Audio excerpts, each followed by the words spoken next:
Hello प्यारे बच्चों, कैसे हैं आप सभी लोग। आज हम लोग सीखेंगे प्रेजेंट कॉन्टिन्यूअस के बारे में, जिसकी सहायक क्रिया होती है इज, एम, आर। और इसमें क्रिया की पहली अवस्था लगती है जिसमें आईएनजी जुड़ जाता है। अब देखिए इसका पहचान क्या होता है। तो इसका पहचान वाक्यों के अंत में रहा है, रही है, रही हूँ आदि शब्द आते हैं। यानी जहाँ पे रहा है, रही है, रहा हूँ, कुछ भी इस तरह का है तो आप समझ जाइए कि ये प्रेजेंट कॉन्टिन्यूअस टेंस है। ठीक प्यारे बच्चों। अब इसमें कार्य का लगातार जारी रहना पाया जाता है, लेकिन समय नहीं दिया होता है। कार्य कॉन्टिन्यूसली चलता रहता है लेकिन समय नहीं दिया होता है। तो चलिए शुरू करते हैं। आप लोग चैनल को लाइक कर दीजिए, सब्सक्राइब कर दीजिए। देखिए दोस्तों, आपको ट्रांसलेशन करने से पहले वाक्य प्रारूप के बारे में जान लेना है कि इसका वाक्य प्रारूप क्या होगा। वाक्य प्रारूप मतलब किस तरह से हम इसका ट्रांसलेशन करेंगे। तो देखिए आइए, अगर आपका अफर्मेटिव है, देखिए 3 प्रकार के सेंटेंस होते हैं। अफर्मेटिव होता है, निगेटिव होता है और इंटेरोगेटिव होता है। तो अगर अफर्मेटिव है तो किस तरह से करेंगे। सबसे पहले आप कर्ता लिखेंगे,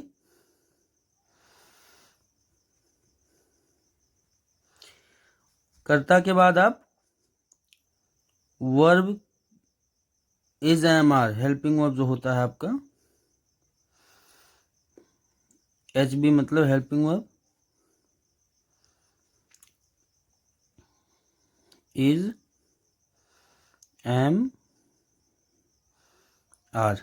अब देखिए एम कहाँ लगेगा, तो इसको ध्यान से समझ लीजिए। एम जो आपका है वो सिर्फ और सिर्फ आई के साथ लगेगा प्यारे बच्चों, सिर्फ आई के साथ एम लगेगा। बाकी एक वचन करता अगर है तो इज लगेगा और बहुवचन करता अगर है तो आर लगेगा।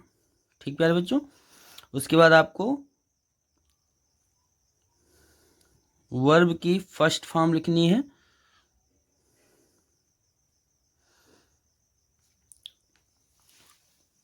वर्ब की फर्स्ट फॉर्म में आपको आईएनजी लगा देना है। अब आईएनजी के बाद आपको ऑब्जेक्ट लिख देना है, जो भी आपका ऑब्जेक्ट रहेगा। ये हो गया आपका वाक्य प्रारूप। इसी तरह से आपको ट्रांसलेशन इसका बनाना है। चलिए अब निगेटिव का देख लेते हैं।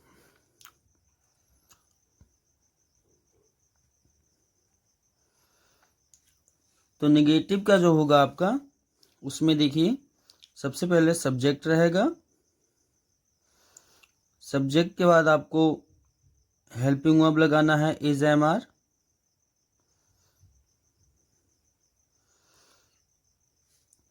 फिर इसी में नॉट ऐड कर देना है प्यारे बच्चों, is, am, are plus not add कर देना है। उसके बाद आपको क्रिया की पहली अवस्था लिखनी है।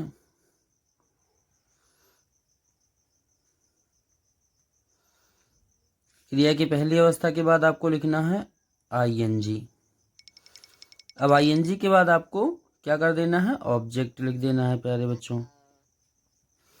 ऑब्जेक्ट में होता है कर्म, ठीक है, और सब्जेक्ट में होता है कर्ता। तो चलिए इन दोनों को समझ लेते हैं पहले कि अफर्मेटिव और निगेटिव कैसे बनाना है। उसके बाद हम फिर आगे आपको समझाएंगे। तो देखिए प्यारे बच्चों, आपको सेंटेंस मिल गया, वह बाजार जा रहा है, वह बाजार नहीं जा रहा है।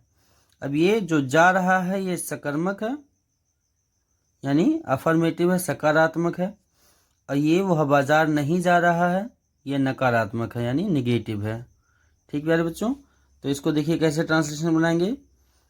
ही सबसे पहले कर्ता करेंगे, जैसा आपके स्ट्रक्चर में कहा गया है। सबसे पहले सब्जेक्ट करना है तो हमने सब्जेक्ट कर दिया। उसके बाद आपको इज लगा देना है, क्योंकि ये जो वह होता है एक वचन होता है। और इज के साथ हम क्या करेंगे, इसमें देखिए क्रिया इसमें है जाना, तो इसमें क्रिया है जाना। अब जाना की अंग्रेजी होती है गो।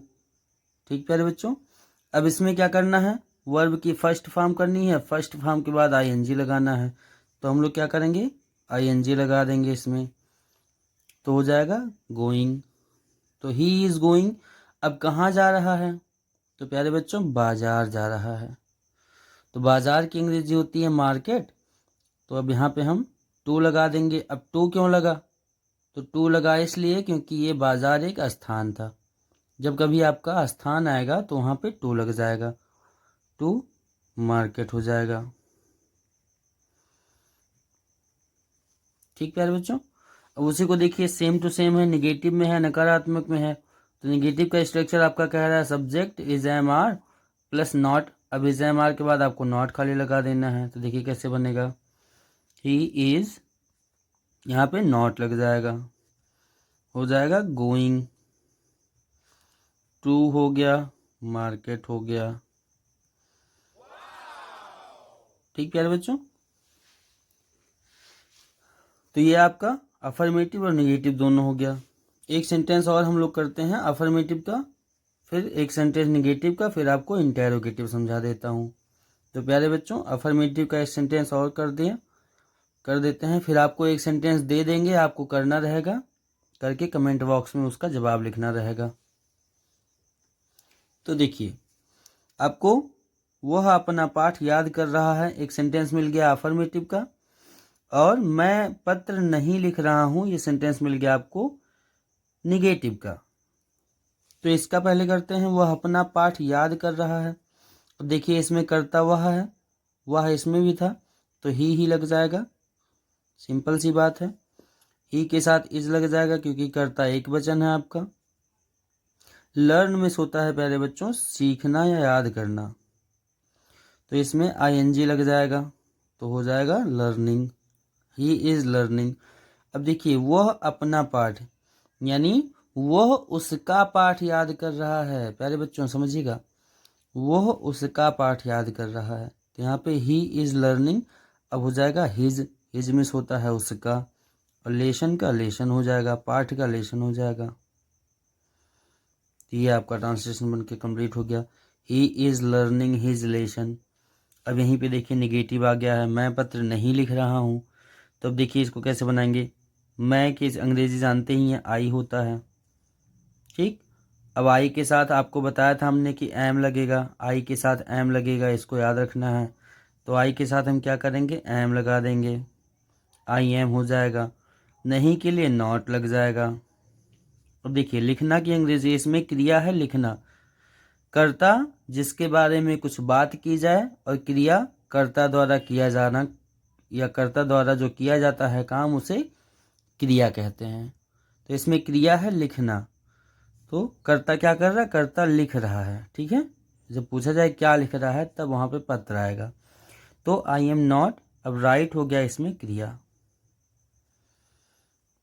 राइट। अब इसमें ई हट जाएगा, ING लग जाएगा, क्योंकि जब ING बनाते हैं तो ई हटा के ING लग जाता है प्यारे बच्चों। तो ये हो जाएगा राइटिंग। ठीक, I am not राइटिंग। अब एक के लिए यहाँ पे आर्टिकल एक लग गया, क्योंकि वो एक ही पत्र लिख सकता है एक बार में, तो एक लग गया ए, लेटर हो जाएगा पत्र के लिए।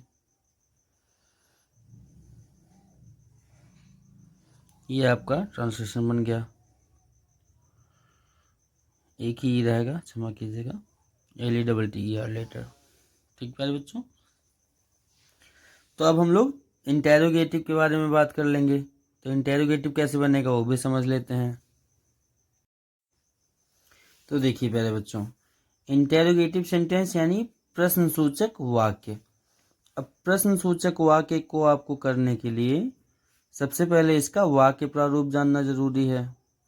ठीक है, तो इसका वाक्य प्रारूप क्या होता है उसको भी हम आपको बता देते हैं।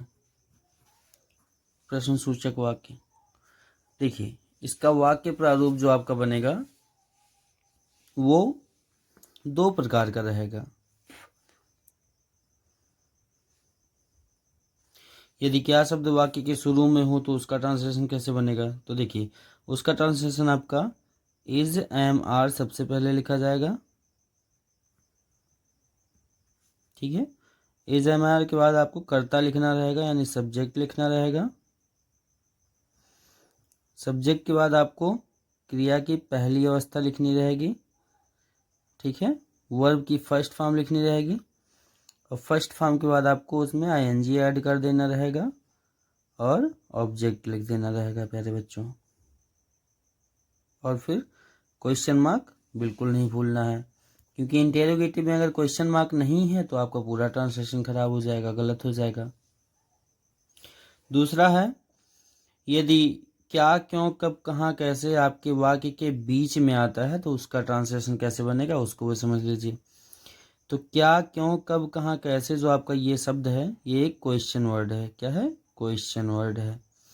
तो उसमें सबसे पहले हम क्वेश्चन वर्ड करेंगे प्यारे बच्चों। क्वेश्चन वर्ड के बाद हम क्या करेंगे? इज एम आर का प्रयोग। इज एम आर के बाद हम सब्जेक्ट लिख देंगे। सब्जेक्ट के बाद हम क्रिया की पहली अवस्था लिखेंगे, उसके बाद आईएनजी लगा देंगे प्यारे बच्चों। आईएनजी के बाद आपको ऑब्जेक्ट लिख देना है, ऑब्जेक्ट के बाद आपको क्वेश्चन मार्क लगा देना है। यही आपका वाक्य प्रारूप है। वाक्य प्रारूप मतलब ट्रांसलेशन करने का नियम। पेन कॉपी उठा लीजिए और इन सबको नोट कर लीजिए। जितना भी वीडियो में बताया गया सब कुछ नोट कर लीजिए, आपको बहुत लाभ मिलने वाला है इससे। तो ये दो वाक्य हमको मिल गए हैं ट्रांसलेशन करने के लिए। क्या तुम एक पुस्तक पढ़ रहे हो और तुम कहाँ से आ रहे हो। तो देखिए पहला वाला जो है आपके पहले स्ट्रक्चर के अनुसार किया जाएगा। क्या वर्ड आपका बीच में नहीं है, पहले ही है, तो पहले ही है तो इसकी अंग्रेजी हमको करनी ही नहीं है। हमको क्या करना है? इज एम आर से शुरुआत करना है। अब जो तुम होता है वो बहुवचन होता है, तो इस नाते यहाँ पे आर लग जाएगा सबसे पहले प्यारे बच्चों। आर के बाद हम क्या करेंगे? यू लिख देंगे, आर यू हो जाएगा। अब इसमें क्रिया है पढ़ना, ठीक है।